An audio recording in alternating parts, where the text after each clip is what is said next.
Straight ലൈനിലേക്ക് വീണ്ടും സ്വാഗതം. ശരിക്കും മിസൈൽ അറ്റാക്ക് ചെയ്യാനുള്ളതാണോ പ്രൊട്ടക്റ്റ് ചെയ്യാനുള്ളതാണോ? Strength respect strength. അപ്പം നമ്മുടെ കയ്യിൽ ഒരു സ്ട്രെങ്ത്ലി വെപ്പൺ സിസ്റ്റം ഉണ്ടെങ്കിൽ the other country will respect. Professional jealousy will be there everywhere. We need to ignore. You are doing your job and you have reached a position with your own capability. നിഷിൽ തന്നെ 2 ഫാക്കൽറ്റികൾ, aeronautical engineering ഉണ്ട്, aerospace engineering ഉണ്ട്, aircraft maintenance engineering ഉണ്ട്. പിന്നെ എൻ്റെ basic engineering field electrical electronics ഉണ്ട്, mechanical. എല്ലാ എഞ്ചിനീയറിംഗ് ഫീൽഡുകളും വിത്ത് ന്യൂ ടെക്നോളജി, അതായത് അഡ്വാൻസ്മെൻറ്റ്സ് ഇൻ ടെക്നോളജി എല്ലാം ഇപ്പോൾ പുതിയതായിട്ട് ആർട്ടിഫിഷ്യൽ ഇൻ്റലിജൻസ്, ഡിജിറ്റൽ മോഡലിംഗ് ആ കോഴ്സുകളൊക്കെ തുടങ്ങാനായിട്ടാണ് പ്ലാൻ.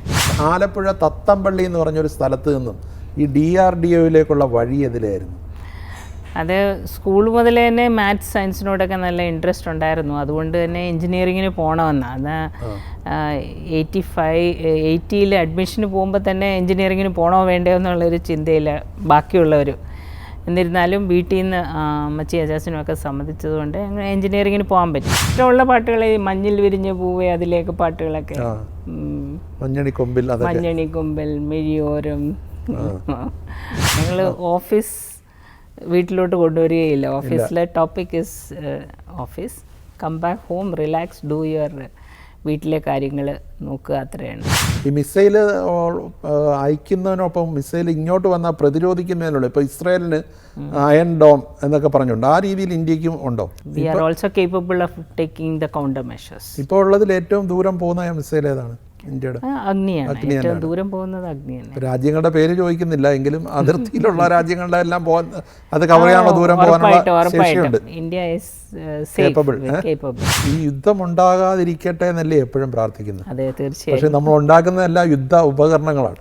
അതെ, ഇതൊരു വൈരുദ്ധ്യമല്ലേ? അങ്ങനെയല്ല, ഞാൻ മുമ്പ് പറഞ്ഞതുപോലെ സ്ട്രെങ്ത് റെസ്പെക്ട് സ്ട്രെങ്ത്. അപ്പം നമ്മുടെ കയ്യിൽ ഒരു കരുത്തുണ്ടെങ്കിൽ മാത്രമേ തക്കതായ മറുപടി കൊടുക്കാൻ പറ്റും. ഞങ്ങളൊക്കെ സയൻറ്റിഫിക് ഫീൽഡിൽ വർക്ക് ചെയ്യുമ്പോൾ ഡോക്ടർ കലാം എപ്പോഴും പറയാം, ഫെയിൽ എന്ന് പറഞ്ഞാൽ ഫസ്റ്റ് അറ്റംപ്റ്റ് ഇൻ ലേണിംഗ്. അപ്പം ആദ്യത്തെ അറ്റംപ്റ്റിൽ ഫെയിലായെങ്കിലും there is always a second attempt. Missile ലാബുകളിൽ വർക്ക് ചെയ്യുമ്പോൾ മനസ്സ് ഹാർഡായി പോകും? ഒരിക്കലും ഇല്ല.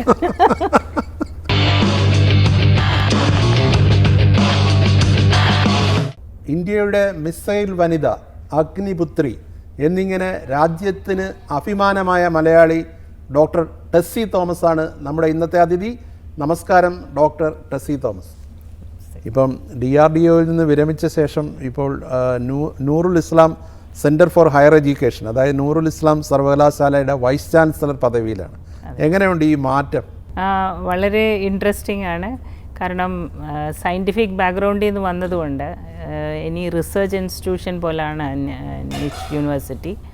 അതുകൊണ്ടൊരു സയൻറ്റിഫിക് ബേസ് ഉള്ളതുകൊണ്ട് it is very interesting to take on research work. മാഡത്തിൻ്റെ ഒരു മേഖല അത് ഈ സർവകലാശാലയിലെ വിദ്യാർത്ഥികൾക്ക് ഏത് രീതിയിലാണ്?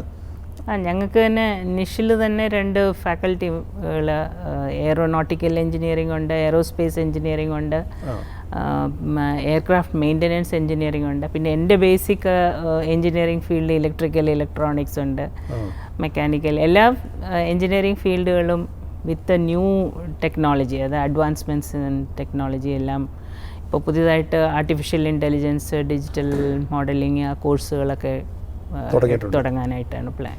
ആർട്ടിഫിഷ്യൽ ഇൻ്റലിജൻസ് ഉണ്ട്. ആർട്ടിഫിഷ്യൽ ഇൻ്റലിജൻസ് ഇപ്പം ലോകം കീഴടക്കുമോ? അത് വേണമല്ലോ. മനുഷ്യന്റെ ബുദ്ധി അതിനെ അതിജീവിക്കില്ലേ? മനുഷ്യൻ is again a super power. So to understand machines and do better, മനുഷ്യന് അതൊരു ദിസ് ബിക്കംസ് എൻ ടൂൾ. ഇത് ഒരു ടൂൾ എന്നുള്ളതിനപ്പുറം മനുഷ്യന്റെ ബുദ്ധിയെ മറികടക്കുന്ന ലെവലിലേക്ക് പോകാൻ സാധ്യതയുണ്ടോ? അത് ആർട്ടിഫിഷ്യൽ ഇൻ്റലിജൻസ് നമ്മുടെ ആപ്ലിക്കേഷൻ അനുസരിച്ചിരിക്കും. അത് നമ്മൾ എങ്ങനെ അതിനെ യൂസ് ചെയ്യുന്നു എന്നുള്ള അനുസരിച്ചിരിക്കും. It is highly potential. It has high potential to create any artificial intelligent world. So അതെങ്ങനെ നമ്മൾ മനുഷ്യൻ അതിനെ ഉപയോഗിക്കാൻ പോകുന്നു അതനുസരിച്ചിരിക്കും. ബുദ്ധിപരമായിട്ട് ഉപയോഗിച്ചാൽ നല്ലതാണ്, നല്ലതാണ്. മോശമായിട്ട് ഉപയോഗിച്ചാൽ അതിന്റെ ദോഷമുണ്ടാവും. അത്രേ ഉള്ളൂ. ഇപ്പം മാഡത്തിൻ്റെ ഒരു ജീവിതം എന്ന് പറയുന്നത് അല്ലെങ്കിൽ പ്രൊഫഷണൽ ലൈഫ് ഇന്ത്യയിലുള്ള ഓരോ യുവ തലമുറയ്ക്കും മാതൃകയാണ്. പ്രത്യേകിച്ച് മലയാളികളെ സംബന്ധിച്ചിടത്തോളം സോ പ്രൗഡ്. ഈ ആലപ്പുഴ തത്തമ്പള്ളി എന്ന് പറഞ്ഞൊരു സ്ഥലത്ത് നിന്നും ഈ DRDOയിലേക്കുള്ള വഴി എതിലായിരുന്നു? അത് സ്കൂൾ മുതൽ തന്നെ മാത്സ് സയൻസിനോടൊക്കെ നല്ല ഇൻട്രസ്റ്റ് ഉണ്ടായിരുന്നു. അതുകൊണ്ട് തന്നെ എൻജിനീയറിങ്ങിന് പോകണമെന്നാണ്. അത് 80-ൽ അഡ്മിഷന് പോകുമ്പോൾ തന്നെ എൻജിനീയറിങ്ങിന് പോകണോ വേണ്ടയോ എന്നുള്ളൊരു ചിന്തയിൽ ബാക്കിയുള്ളവർ. എന്നിരുന്നാലും വീട്ടിൽ നിന്ന് അമ്മച്ചി അജാസിനും ഒക്കെ സമ്മതിച്ചതുകൊണ്ട് ഞങ്ങൾ എൻജിനീയറിങ്ങിന് പോകാൻ പറ്റി. വീട്ടിലൊരു സാഹചര്യം എന്തായിരുന്നു? അച്ഛൻ എന്ത് ചെയ്യുമായിരുന്നു? അച്ഛൻ അക്കൗണ്ടൻ്റ് ആയിരുന്നു. പക്ഷേ ആ സമയത്ത് ഞാനൊരു 8ാം ക്ലാസ്സിലായപ്പോഴും അച്ഛന് സുഖമില്ലാതായി. ഒരു പാരലൈറ്റിക് സ്ട്രോക്ക് വന്ന് തളർന്നിരുന്നു.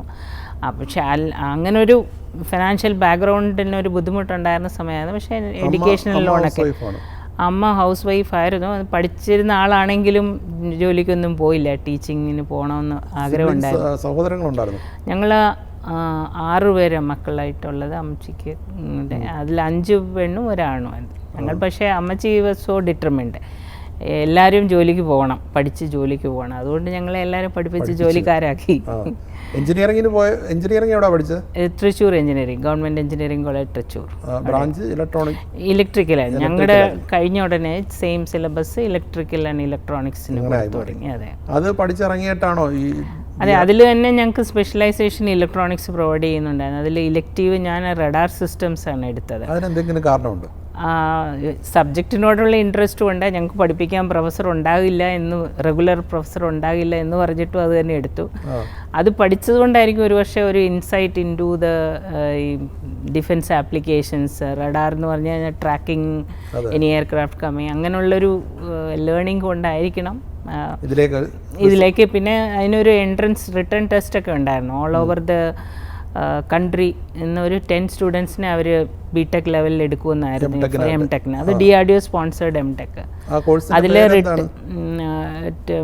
M.Tech in guided missiles.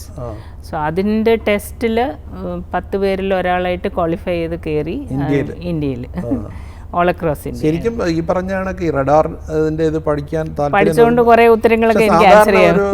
അന്നത്തെ പെൺകുട്ടികൾക്ക് അങ്ങനെ ഈ ഒരു മേഖല ഒന്നെങ്കിൽ ഡോക്ടർ, എഞ്ചിനീയർ അല്ലെങ്കിൽ സിവിൽ സർവീസ് അങ്ങനെയുള്ള ചിന്തയൊന്നും ഇല്ലായിരുന്നു? ഇല്ല, എനിക്ക് മാത്സും സയൻസിനോടുമായിരുന്നു ഇഷ്ടം. അതുകൊണ്ട് എഞ്ചിനീയറിംഗ് ആയിരുന്നു എൻ്റെ ഇഷ്ടപ്പെട്ട ഒരു ഫീൽഡ്.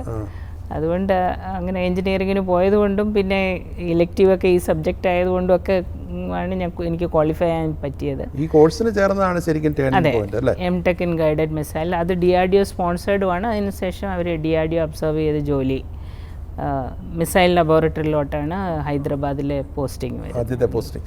ശരിക്കും ഒരു സ്റ്റുഡൻറ്റ്, ഇപ്പോഴത്തെ ഒരു സ്റ്റുഡൻറ്റിന് ഈ ഒരു കോഴ്സിലേക്ക് പോകണമെങ്കിൽ എന്താണ് ഒരു പ്രാഥമികമായിട്ട് പഠിക്കേണ്ടത്? എന്താണ് ഇപ്പം DRDOയിൽ ഇങ്ങനെ ഒരു കോഴ്സ് ഇല്ല. അതൊരു 4-5 ബാച്ചേ അങ്ങനെ നടന്നുള്ളൂ. അതിനുശേഷം ഇപ്പം ഡയറക്റ്റായിട്ട് എൻട്രൻസ് ടെസ്റ്റ് ഉണ്ട്, കോമൺ എൻജിനീയറിംഗ് ടെസ്റ്റ്. അതിൽ ക്വാളിഫൈ ചെയ്ത് കയറുക എന്നുള്ളതാണ്.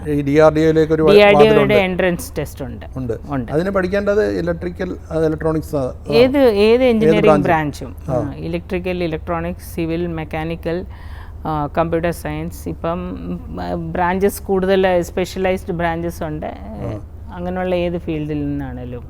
ഹൈദരാബാദിലെ മിസൈൽ ലാബിലേക്ക് ചെന്നപ്പോൾ ഇത് ആഗ്രഹിച്ചിരുന്നതാണോ, അയ്യോ ഇത് വേണ്ടിയിരുന്നില്ല, അങ്ങനെയൊക്കെയുള്ള ചിന്തകൾ അലട്ടിയിരുന്നു? ഇല്ല, M.Tech തന്നെ പോസ്റ്റ് ഗ്രാജുവേഷൻ ഗൈഡഡ് മിസൈൽസ്. അപ്പം പഠിച്ചത് മുഴുവൻ missile navigation, missile guidance, missile aerodynamics, missile propulsion, അതെല്ലാം പഠിച്ചു കഴിഞ്ഞാൽ അതിൻ്റെതായ ഇതിൽ ആപ്ലിക്കേഷനുള്ളിടത്ത് ജോലി ചെയ്യാൻ ദാറ്റ് ഈസ് ദ ബെസ്റ്റ്. ജീവിതത്തിലൊരു ഫൈറ്റിംഗ് സ്പിരിറ്റ് ഉണ്ടായിരുന്നു? അതെപ്പോഴും ഉണ്ടെന്നാണ് എനിക്ക് തോന്നുന്നുണ്ടല്ലേ. ശരിക്കും മിസൈൽ അറ്റാക്ക് ചെയ്യാനുള്ളതാണോ പ്രൊട്ടക്ട് ചെയ്യാനുള്ളതാണോ? ശരിക്കും പറഞ്ഞാൽ സ്ട്രെങ്ത് റെസ്പെക്ട് സ്ട്രെങ്ത്. അപ്പം നമ്മുടെ കയ്യിൽ ഒരു സ്ട്രെങ്ത്ലി വെപ്പൺ സിസ്റ്റം ഉണ്ടെങ്കിൽ അതർ കൺട്രി വിൽ റെസ്പെക്ട്. അതുകൊണ്ട് അതെ, തീർച്ചയായും അതൊരു പ്രൊട്ടക്ഷൻ സിസ്റ്റമാണ്. ഈ ഡോക്ടർ അബ്ദുൽ കലാം സാറിനെ എപ്പോഴാണ് കാണുന്നത്? ഞാൻ M.Tech പാസ്സായി ആദ്യമായിട്ട് ജൂനിയർ സയൻറ്റിസ്റ്റായിട്ട് അവിടെ ജോയിൻ ചെയ്യാന്ന്. അന്നേരം doctor Kalam was the director of the ആ ലാബിലെ. അദ്ദേഹത്തിൽ നിന്നുള്ള ഒരു എന്താ പറയുക ശിക്ഷണമെന്നോ അല്ലെങ്കിൽ ഒരു സഹപ്രവർത്തകരായി വർക്ക് ചെയ്യാൻ കഴിഞ്ഞത് ഏത് രീതിയിലാണ് ജീവിതത്തെ സ്വാധീനിച്ചത്? എല്ലാ രീതിയിലെന്ന് പറയാം. കാരണം he was the total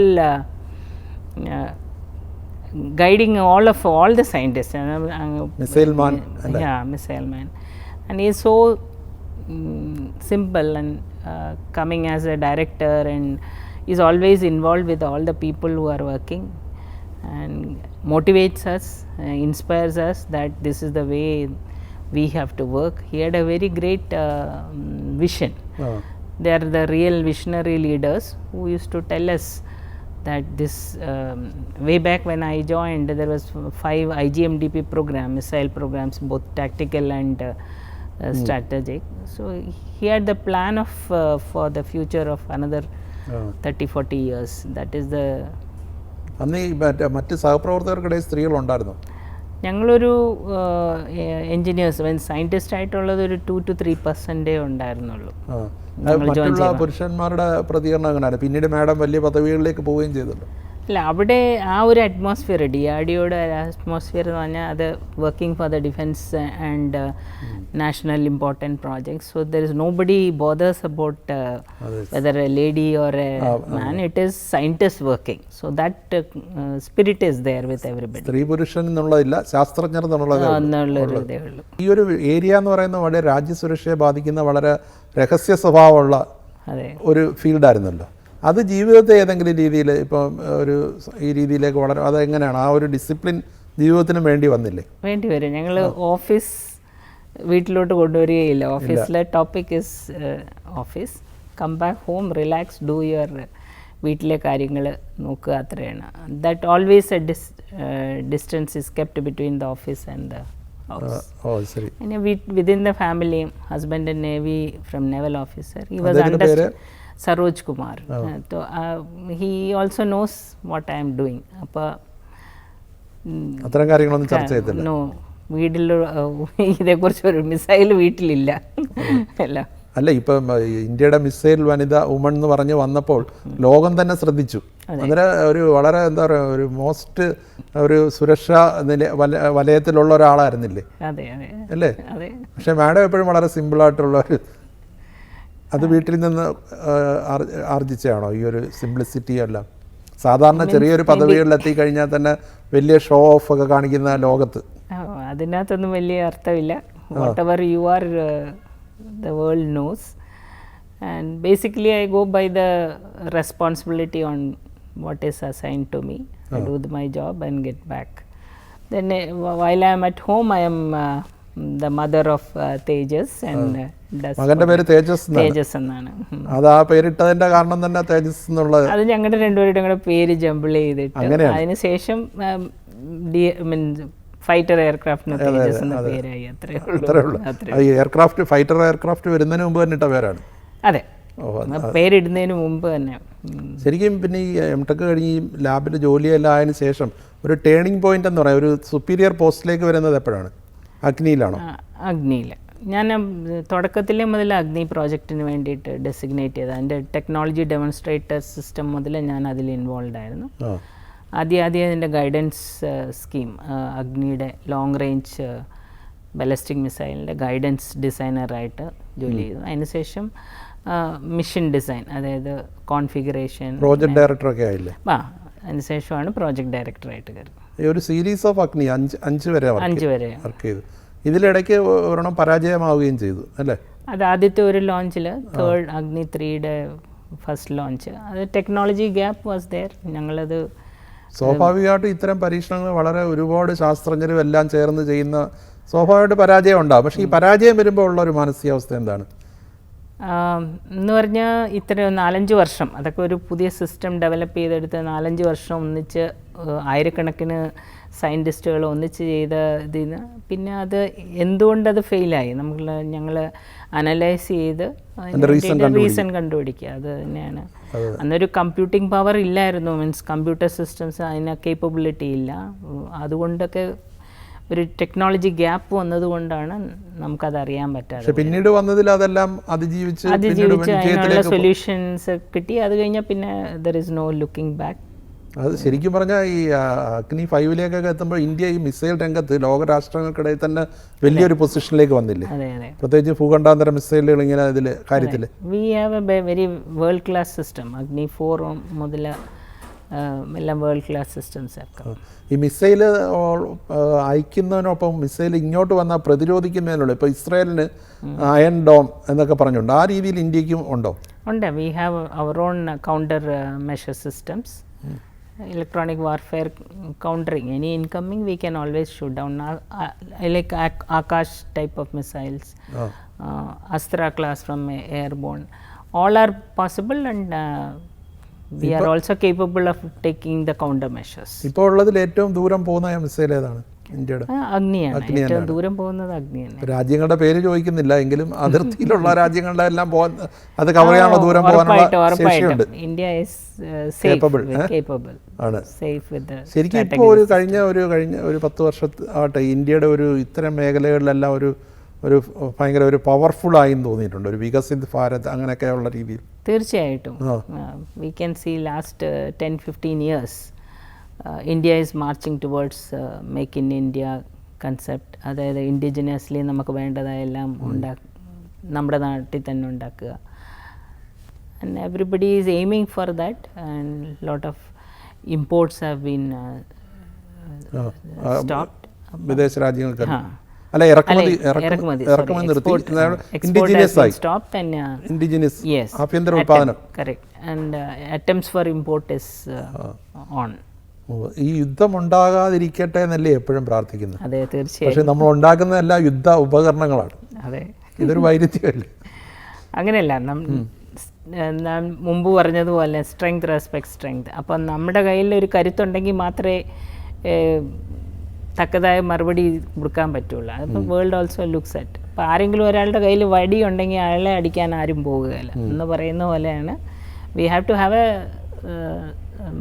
strong defence system. അതുണ്ടെങ്കിൽ nobody will try to attack. അതിനുവേണ്ടി പണം വിനിയോഗിക്കുന്നതിനെ വിമർശിക്കുന്നതിൽ കാര്യമില്ല, അതിനകത്ത് അർത്ഥമില്ല. കാരണം it is our sovereign country, we have to protect our country. അപ്പോൾ അത് compared to all across world across, we are spending very minimal in respect of defense, but whatever is required we are doing. That is the way we take. ഇപ്പോൾ വാർ അല്ലെങ്കിൽ യുദ്ധം അതിൻ്റെയൊക്കെ ഒരു രീതി ശാസ്ത്രം മാറിയില്ലേ? ഇപ്പം ഈ ആർമി മാർച്ച് ചെയ്യുന്ന ആൾക്കാരുടെ എണ്ണം അല്ലെങ്കിൽ ടാങ്കുകൾ അതിനൊക്കെ പകരം മിസൈലൊക്കെ വന്നതോടുകൂടി അത് വളരെയധികം ആ ഒരു മാറ്റം വരുന്നില്ലേ? ഉണ്ട്, തീർച്ചയായും. along with the technology development, our way of warfare also has to change. So there is different ways of countering and being capable in protecting ourselves. All technologies we have to use, all medias. ഇപ്പം തന്നെ robotic സോൾജേഴ്സിൻ്റെ കാലം വരും എന്ന് പറയുന്നത്, അതിനെക്കുറിച്ച് ഒന്ന് വിശദീകരിക്കാമോ? And that is self protecting soldiers. I mean, worst affected is avarana field il varunathu. So if a soldier gets all the input like aerial based unmanned vehicles can fly, or an aircraft can give, or a ground station can give information to the soldier that what is seen by them, that there is going to be an attack, then the soldier himself can protect, and he can take and now man-made man-portable weapons are there. So he can retaliate or be ready for retaliating. That is also possible. Now there are flying suits are coming, that is that fitting small engines onto the body, and he can very quickly take a move, like fly out from the dangerous place. വാർഫീൽഡിൽ എത്തിയിട്ട് ഒരു അപകടകരമായ സ്ഥലത്ത് നിന്ന് പെട്ടെന്ന് മാറാനുള്ള flying suites വരുന്നുണ്ട്. ഇനി അങ്ങോട്ട് ബഹിരാകാശ യുദ്ധവും വരും, അല്ലെങ്കിൽ അതിനുമുള്ള സാധ്യതകൾ പ്രെഡിക്റ്റ് ചെയ്യുന്നുണ്ടല്ലോ.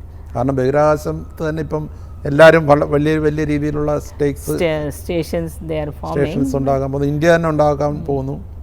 40 അതിന് മുന്നേ തന്നെ ഉണ്ടാകുന്ന ഇസ്രോ ചെയർമാൻ ഓരോ ടെക്നോളജി വരുന്ന അനുസരിച്ച് ഇനി measures to protect our country അതിൻ്റെതായ ഒരു റിക്വയർമെൻറ്റ് വരുന്നുണ്ടെങ്കിൽ അതുപോലെ മൂവ് ചെയ്യും. എല്ലാ രാജ്യങ്ങളും മൂവ് ചെയ്യുന്നുണ്ടെങ്കിൽ അതുപോലെ നമ്മൾ മൂവ് ചെയ്തേ പറ്റും. അതിനൊപ്പം അതെ, നമ്മുടെ ലൈക്ക് GPS സിസ്റ്റം വന്നതുപോലെ ഇവിടെ Indian IRNSS system our own GAGAN, അങ്ങനെ ഓരോ ടെക്നോളജി എവിടെയെങ്കിലും വരുന്നുണ്ട് അതനുസരിച്ച്, അല്ലെ അതിലും ഒരു മുൻകരുതലിന് വേണ്ടിയിട്ട് പല ടെക്നോളജി ഡെമോൺസ്ട്രേഷനും നമ്മൾക്ക് കേപ്പബിലിറ്റി ഉണ്ട് എന്നുള്ളത് കാണിക്കാൻ, മീൻസ് അതിന് വേണ്ടി തയ്യാറായിട്ടിരിക്കുക. ഇപ്പോൾ DRDO ആണെങ്കിലും ഇസ്രോ ആണെങ്കിലും എല്ലാം വളരെ പ്രൗഡാണ് ഇന്ത്യക്ക് അല്ലേ? അതെ, തീർച്ചയായും. Space technology we are marching well ahead. പ്രാദേശികവാദം പറയുക, അല്ലെങ്കിൽ മലയാളിയായിട്ടുള്ള ഒരാൾ അതിൻ്റെ തലപ്പത്ത് വന്ന് DRDOയിൽ മിസൈൽ പ്രൊജക്റ്റിൽ, ഇസ്രോയിൽ സോംനാഥ് വന്നു. അതെ. ഈ ഇപ്പം ഞാൻ നേരത്തെ ഒരു അഗ്നിയുടെ ഒരു പരാജയത്തിൻ്റെ കാര്യം ചോദിച്ചു. പക്ഷേ നമ്മുടെ ഇപ്പോഴത്തെ ഇപ്പം മാഡം ഇപ്പോൾ ഒരു വൈസ് ചാൻസലർ കൂടിയാണ്. നമ്മുടെ ഉന്നത വിദ്യാഭ്യാസ രംഗം, അല്ലെങ്കിൽ കേരളത്തിൽ പല കോഴ്സുകളും കുറവാണ്, പുറത്തുപോയി പഠിക്കണം എന്നുള്ളൊരു ചിന്ത വർദ്ധിച്ചു വരുന്നുണ്ട്. പക്ഷേ മാഡമായിട്ട് വളരെ ആലപ്പുഴ പോലൊരു സ്ഥലത്ത് മലയാളം മീഡിയത്തിലാണോ പഠിച്ചത്? അല്ല, ആദ്യത്തെ 4ാം ക്ലാസ് വരെ മലയാളം മീഡിയം, സെൻറ്റ് മൈക്കിൾസ് തത്തമ്പള്ളിയിൽ, അതിനുശേഷം സെൻറ്റ് ജോസഫ്സ് ഇംഗ്ലീഷ് മീഡിയത്തിൽ പോയി. അന്നേരം ഈ ഇപ്പോഴത്തെ കുട്ടികളൊക്കെ പെട്ടെന്ന് ഈ പഠിത്തത്തിൽ എന്തെങ്കിലും ഒരു തോൽവി അല്ലെങ്കിൽ ഉണ്ടായ ഉടനെ സൂയിസൈഡ് ഇങ്ങനെയൊക്കെ ചിന്തിക്കുന്നു. പരാജയത്തെ നേരിടുന്നതിനുള്ളൊരു വിദ്യാഭ്യാസം. ഇപ്പോൾ ഒരു പരീക്ഷയ്ക്ക് തോറ്റിട്ട് വന്നാൽ അവൻ എന്ത് ചെയ്യണം? തോറ്റിട്ട് വരുന്നവനെ എന്താ പറയുക, ഒരു കോർണർ ചെയ്ത് അവനെ വല്ലാതെ മാനസിക പ്രയാസം ഉണ്ടാവുകയും ആത്മഹത്യയിലേക്ക് പോകുന്ന സംഭവങ്ങളുണ്ട്. ഈ പരാജയത്തെ നേരിടാനുള്ള ഒരു പഠനം എവിടെയെങ്കിലും നടക്കും? ഞങ്ങളൊക്കെ സയൻറ്റിഫിക് ഫീൽഡിൽ വർക്ക് ചെയ്യുമ്പോൾ ഡോക്ടർ കലാം എപ്പോഴും പറയാം, ഫെയിൽ എന്ന് പറഞ്ഞാൽ ഫസ്റ്റ് അറ്റംപ്റ്റ് ഇൻ ലേണിംഗ്. അപ്പം ആദ്യത്തെ അറ്റംപ്റ്റിൽ ഫെയിലായെങ്കിലും there is always a second attempt. അതുകൊണ്ട് all the students should take it like that. ആദ്യ പരിശ്രമമാണ് പരാജയം. അതെ, അതുകൊണ്ട് എല്ലാവർക്കും ഒരേപോലെ സ്കോർ ചെയ്യാൻ പറ്റിയെന്നിരിക്കില്ല. അപ്പോഴും രണ്ടാമതൊരു അവസരം ഉണ്ടെന്നുള്ളതും കൂടെ സ്റ്റുഡൻസ് കരുതിയിരിക്കണം.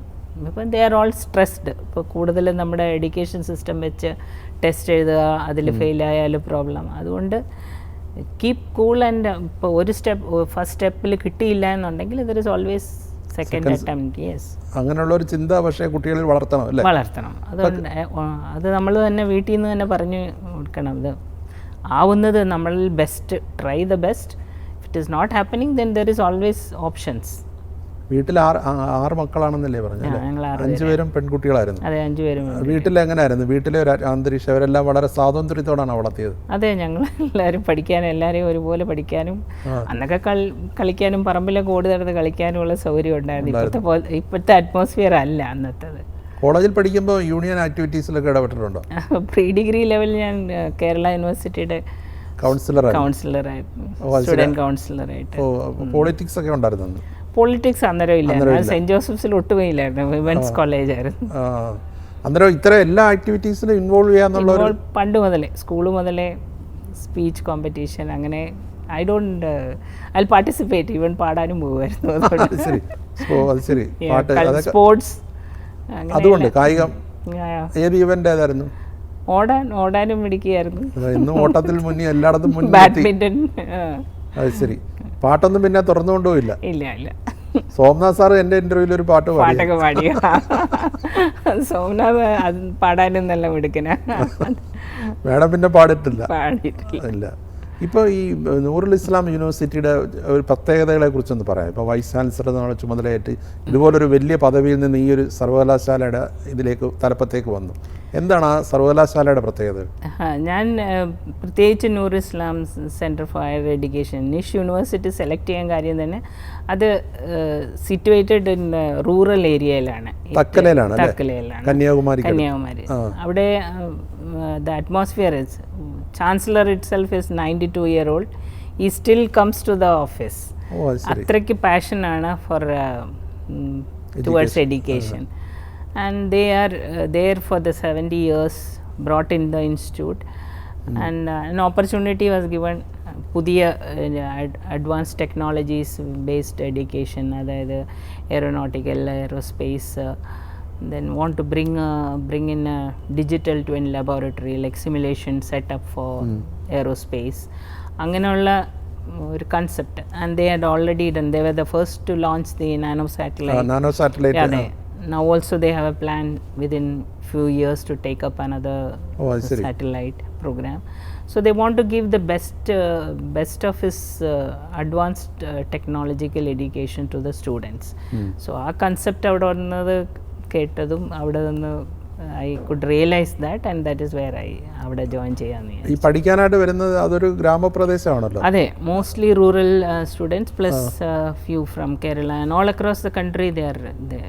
അബ്ദുൽ കലാം എപ്പോഴും പറയായിരുന്നു ഗ്രാമങ്ങളിലേക്ക് പോകണം, അതെ, അവിടുത്തെ ജീവിതം കാണണം. അതെ, I like the rural setup and the college how it is.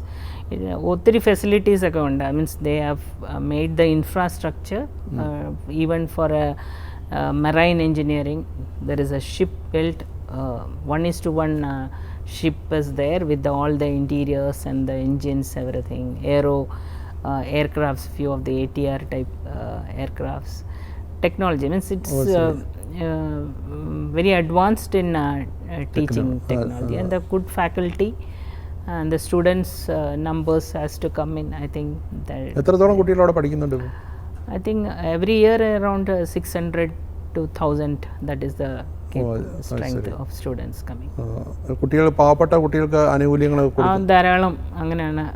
The management is taking care of because rural students they are supporting, ഒത്തിരി സപ്പോർട്ട് ചെയ്ത് സ്കോളർഷിപ്സ് so given. തത്തമ്പള്ളിയിൽ ഇടയ്ക്കിടയ്ക്ക് പോകാറുണ്ടോ? ഇപ്പോൾ അവിടെ ആരുണ്ട്? ഇവിടെ ഇപ്പോൾ അമ്മച്ചിയുടെ വീട് പൂട്ടിയിട്ടിരിക്കുകയാണ്. അനിയത്തി ഉണ്ട് അവിടെ ആലപ്പുഴയിൽ. അച്ഛനും അമ്മയൊക്കെ? അച്ഛനൊക്കെ ഒത്തിരി മുമ്പേ മരിച്ചു. അമ്മ കഴിഞ്ഞ വർഷം മരിച്ചു. എൻ്റെ കൂടെ ആയിരുന്നു അവിടെ, ബാംഗ്ലൂരിലായിരുന്നു. അച്ഛന് മാഡം ഇതിലേക്കൊക്കെ വരുന്നത് കണ്ടിട്ടാണോ അതോ അതിനു മുമ്പ്? അതെ അതെ, ആണല്ലേ. ഞാൻ ജോലിയൊക്കെ ആയി കഴിഞ്ഞിട്ടാണ്. സഹോദരങ്ങളൊക്കെ എവിടെയാണ്? മൂത്ത 2 സിസ്റ്ററും ബ്രദറും പൂനെയിലാണ്. അവരെല്ലാം അവിടെ സെറ്റിലായി ഒരുമാതിരി. പിന്നെ ബ്രദർ കഴിഞ്ഞത്തെ ആള്, ഞാൻ 4ാമത്തെ ആള്. എൻ്റെ നേരെ ഇളയാള് ഇവിടെ ആലപ്പുഴയിൽ ഉണ്ട്, ഇന്ത്യൻ ബാങ്കിൽ. ഏറ്റവും ഇളയാള് ഇപ്പോൾ ബോംബെയിലുണ്ട്. തത്തമ്പള്ളിയിലൊക്കെ ഇപ്പോൾ അവിടെ പോയി പോകാറുണ്ട്. അവിടെ കൂട്ടുകാരൊക്കെ ഉണ്ടോ?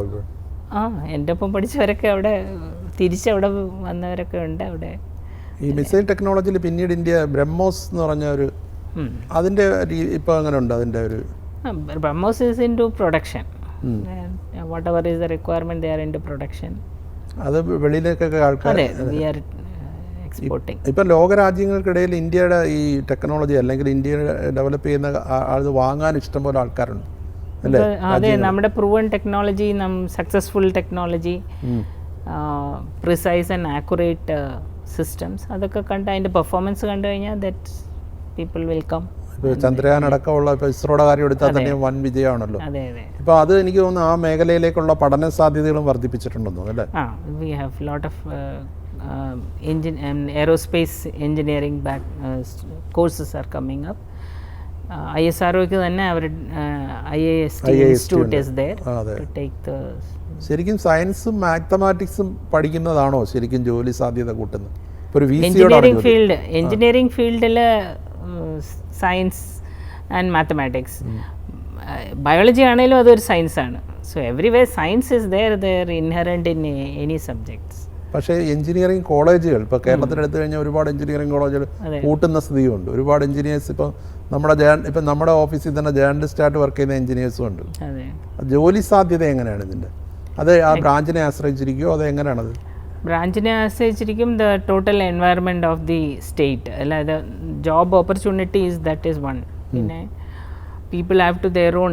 Being an engineer, you have the capability to start a startup or a entrepreneurship. That the creative ideas will start coming. Doctors means if they have to practice or put on their own clinic and something like that. So engineering gives a creative mind, and you can think about putting your own jobs. So you can create jobs, you can do work for opportunities are more when the engineering field is there. നമ്മൾ സംസാരിക്കുന്ന വേളയിൽ CBSEയുടെ 12th 10th result വന്നു. കഴിഞ്ഞ ഒരാഴ്ച SSLC +2 വന്നു. അന്നേരം പക്ഷേ കുട്ടികളും രക്ഷിതാക്കളും ഒക്കെ എപ്പോഴും ഉത്കണ്ഠപ്പെടുന്ന ഇനി തുടർന്ന് എന്തിന് പഠിക്കും അല്ലെങ്കിൽ എന്തിന് പോകണം, അങ്ങനെയുള്ളൊരു ഗൈഡൻസ് ഒന്നും വലിയ രീതിയിൽ കേരളത്തിൽ കിട്ടുന്നുണ്ടെന്ന് തോന്നുന്നുണ്ടോ? ഇപ്പം മാഡമൊക്കെ പഠിച്ച കാലത്ത് അങ്ങനെയൊന്നും സ്വയം തന്നെ അല്ലേ? അല്ല, ഇപ്പോഴെന്ന് പറഞ്ഞാൽ അന്നൊക്കെ ഒരു 4-5 ബേസിക് ഫീൽഡേ ഉണ്ടായിരുന്നുള്ളൂ. സിവിൽ, മെക്കാനിക്കൽ, കെമിക്കൽ, ഇലക്ട്രിക്കൽ, തീർന്നു, എൻജിനീയറിംഗ് ബ്രാഞ്ചസേ തീർന്നു. ഇപ്പം അങ്ങനെയല്ല, the subject has become very specialised. This is the era of artificial intelligence, machine learning, computer vision, graphics. I mean, any field you take, there is a job opportunity, specified job opportunity. So I think one can build up computer. When the computer science came up, computer field came up, never people thought that is the job opportunity. So but today it has become the basics. Every engineering needs to know the computer field. So like that, there are a lot of opportunities. The technology keeps changing. The field also has to keep ഒരുപാട് അവസരങ്ങൾ വന്നിട്ടുണ്ട്.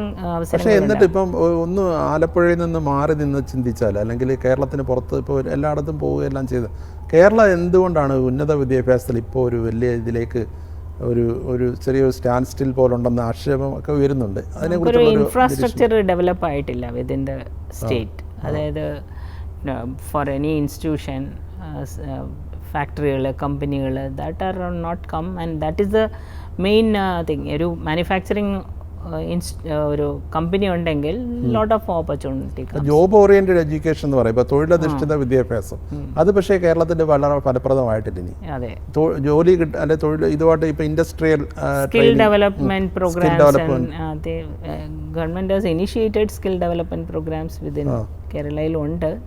institutions. I heard more than 30,000 40,000 students learn.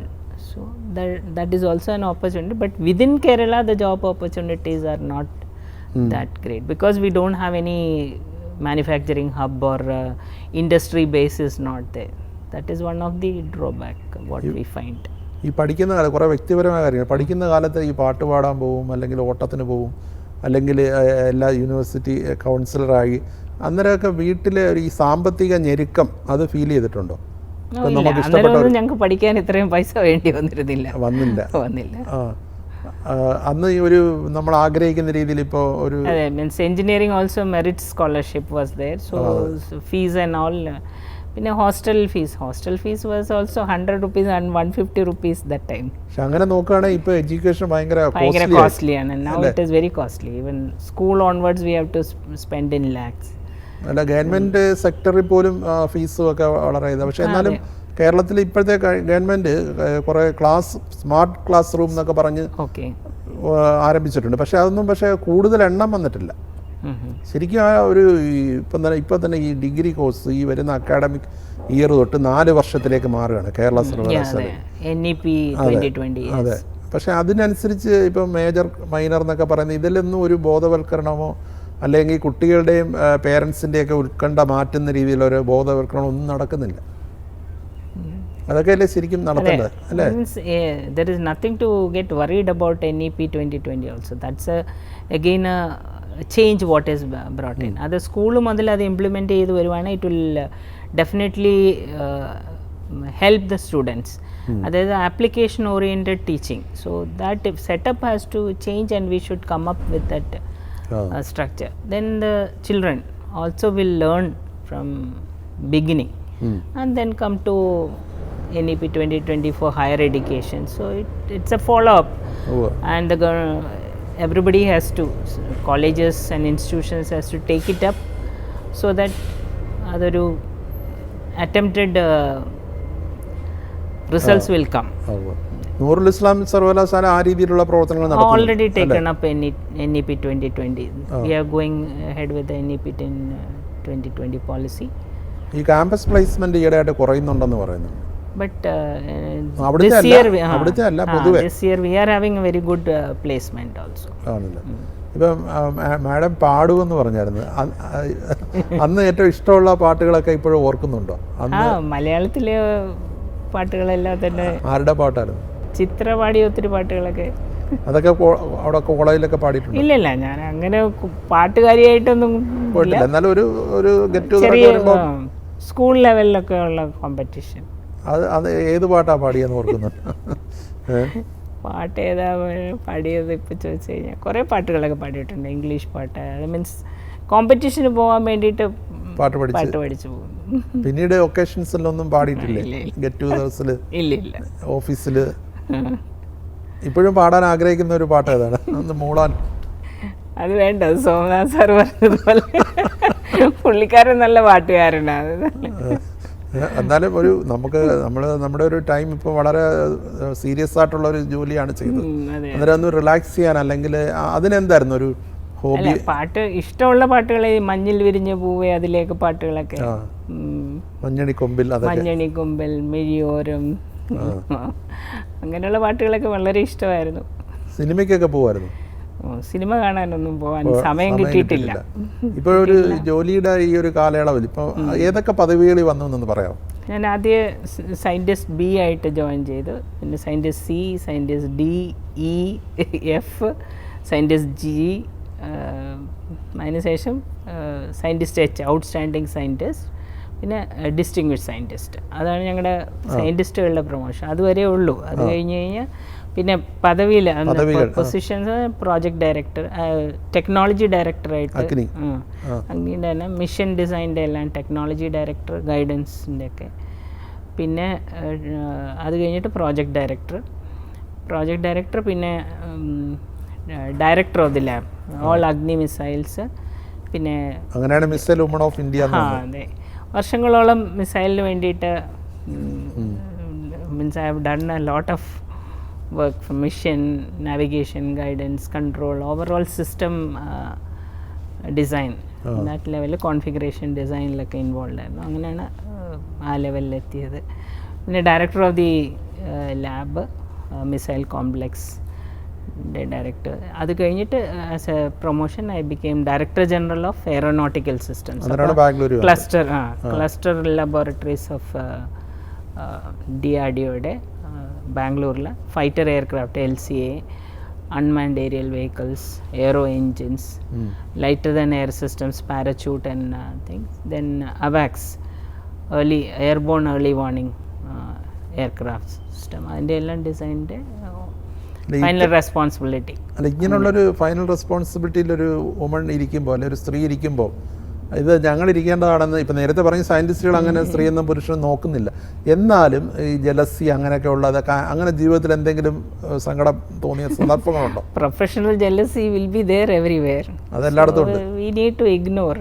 U are doing your job and you have reached a position with your own capability. So അതൊന്നും mind ചെയ്തിട്ടില്ല. Challenges are always there. ചലഞ്ചിനെ നേരിടുക എന്നുള്ളതാണ് അല്ലേ? Madam വന്ന ശേഷം ഇപ്പോൾ റിട്ടയർ ചെയ്യുന്ന സമയമാകുമ്പോൾ സ്ത്രീകളുടെ ഒരു പ്രാതിനിധ്യം എത്രമാത്രം ഉണ്ട്? ലോട്ട് ഓഫ് ഒത്തിരി.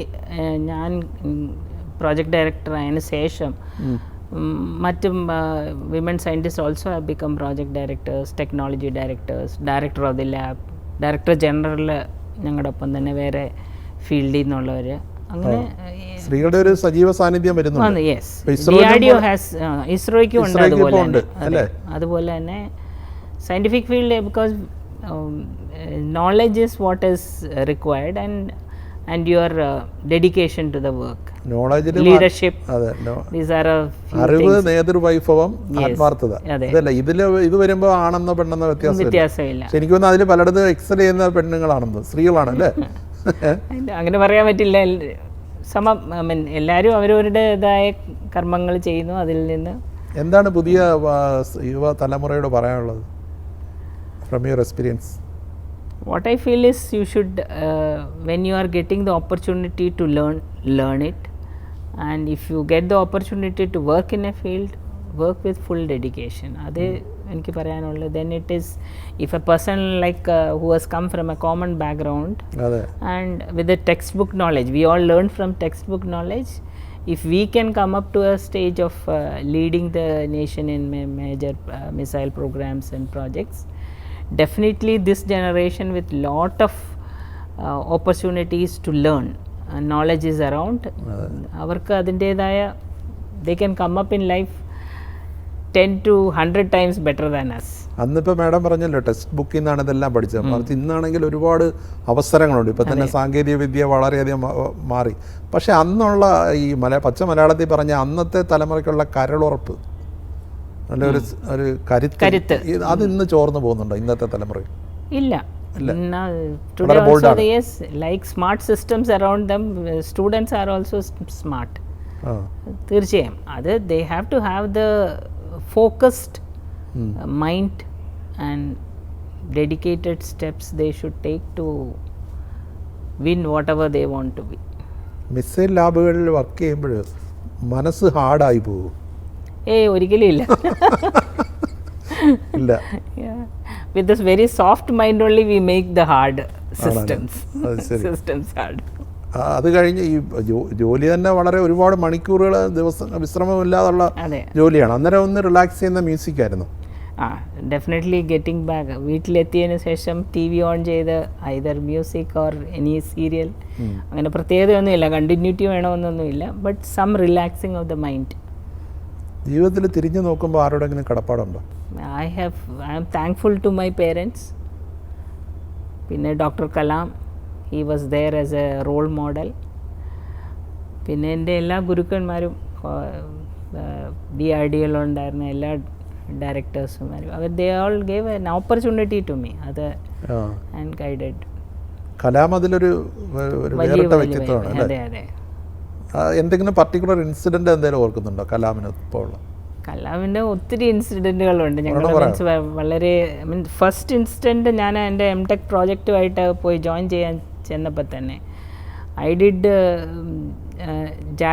ജാരോലെസ് ഇനേർഷ്യൽ നാവിഗേഷൻ. ഇനേർഷ്യൽ നാവിഗേഷൻ എന്ന് പറയുന്നത് ജാരോസ്കോപ്പും ആക്സിലറോമീറ്ററും ഉപയോഗിച്ച് ചെയ്യുന്നൊരു സെറ്റപ്പാണ്. ഞാൻ ചെയ്തൊരു പ്രോജക്റ്റ് വർക്ക് എന്ന് പറഞ്ഞാൽ വിത്തൗട്ട് ജൈറോ, ആക്സിലറോമീറ്റർ മാത്രം വെച്ച് ഒരു റൊട്ടേറ്റിംഗ് പ്ലാറ്റ്ഫോം ക്രിയേറ്റ് ചെയ്ത് BLDC മോട്ടർ വെച്ച് അതിൽ നിന്ന് കിട്ടുന്ന സിഗ്നൽ എടുത്ത് സിഗ്നൽ പ്രോസസ്സിങ് യൂണിറ്റൊക്കെ ഉണ്ടാക്കി സെപ്പറേറ്റ് ചെയ്തെടുക്കുന്ന ഒരു ടെക്നിക്ക്. അപ്പം ഈ കലാം എന്നോട്, ഞാനത് എൻ്റെ പ്രോജക്റ്റ് ചെയ്തതെന്ന് ഞാൻ എക്സ്പ്ലെയിൻ ചെയ്തപ്പം പറഞ്ഞത്, ഇവിടെ 50ഓളം സയൻറ്റിസ്റ്റുകളുണ്ട്, ഇനേർഷ്യൽ നാവിഗേഷൻ ഗ്രൂപ്പ്, എല്ലാവരും ജോറയുമായിട്ടാണ് വർക്ക് ചെയ്യുന്നത്. Why don't you go and join that group and teach them. അങ്ങനെയാണ് അന്ന് പറഞ്ഞത്. അവൻ ഫസ്റ്റ് വലിയൊരു പ്രോത്സാഹനമാണ്. നമ്മൾ ചെയ്തത് വർക്കിനൊരു ഇമ്പോർട്ടൻസ് കൊടുക്കുകയും നമ്മളോട് അവിടെ പോയി അവരെ പഠിപ്പിക്കുകയും എന്നൊക്കെ പറയുന്നത് തന്നെ ഒരു വലിയൊരു മനസ്സിന്റെ. അതെ അതെ, തുറന്ന മനസ്സ്. അങ്ങനെയുള്ളവർ കുറവാണല്ലേ.